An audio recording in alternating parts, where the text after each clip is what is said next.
I think that the commodification of human beings is one of the gravest and most intense issues of our time. So how we respond, I really feel like history is going to shine a light on this season of the church and ask, what did you do about it?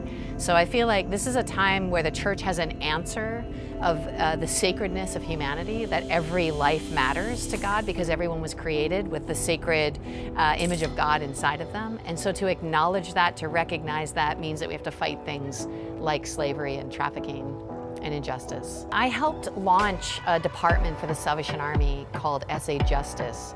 And really, the Salvation Army's done a fantastic job at compassion. I think that we would say that we're a mercy-based organization. But inevitably, as you do mercy over years and years and years, you start sort of asking those questions about, like, not just that there are hungry people in the world, but why are they hungry?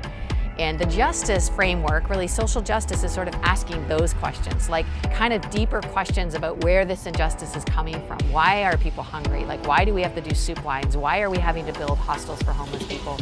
What's going on? What are the deeper things, and how can we change it? Human trafficking became a really big emphasis, partly because we feel like it's an urgent matter, partly because lots of people were asking for help in that area, like how do we get to the nitty-gritty of stopping human trafficking, and how can we be part of that? And partly because the Salvation Army's history, like 150 years ago, was birthed fighting human trafficking in its earliest form. So it's kind of like this togetherness of all of those things, and it kind of made sense for us to fight human trafficking. So there's a blueprint for a 10-year plan to fight human trafficking, and that blueprint, really, it's for the Salvation Army to kind of measure its impact and how we're doing in the fight against trafficking, because that's the other thing, is everybody wants to fight human trafficking, but like, are we actually doing anything? Does this make any sense in our world? One of the key elements of fighting trafficking we've discovered is partnership. And it's partnership with the community, it's partnership with anybody, actually, other churches, other organizations, NGOs, task forces, the FBI, the Homeland Security, and social services, and really creating partnerships where we work together to fight a crime that's bigger than any of us. I think that the church is doing a fantastic job at awareness. I feel like you talk to your average Christian, they're going to know about human trafficking and they're going to feel bad about it.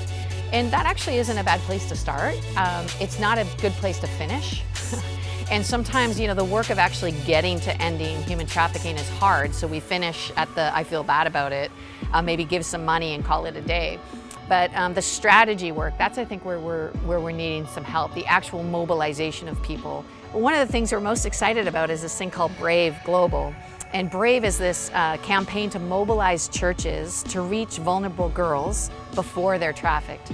So we realize that 70 to 80% of domestic sex trafficking victims in American cities come from foster care.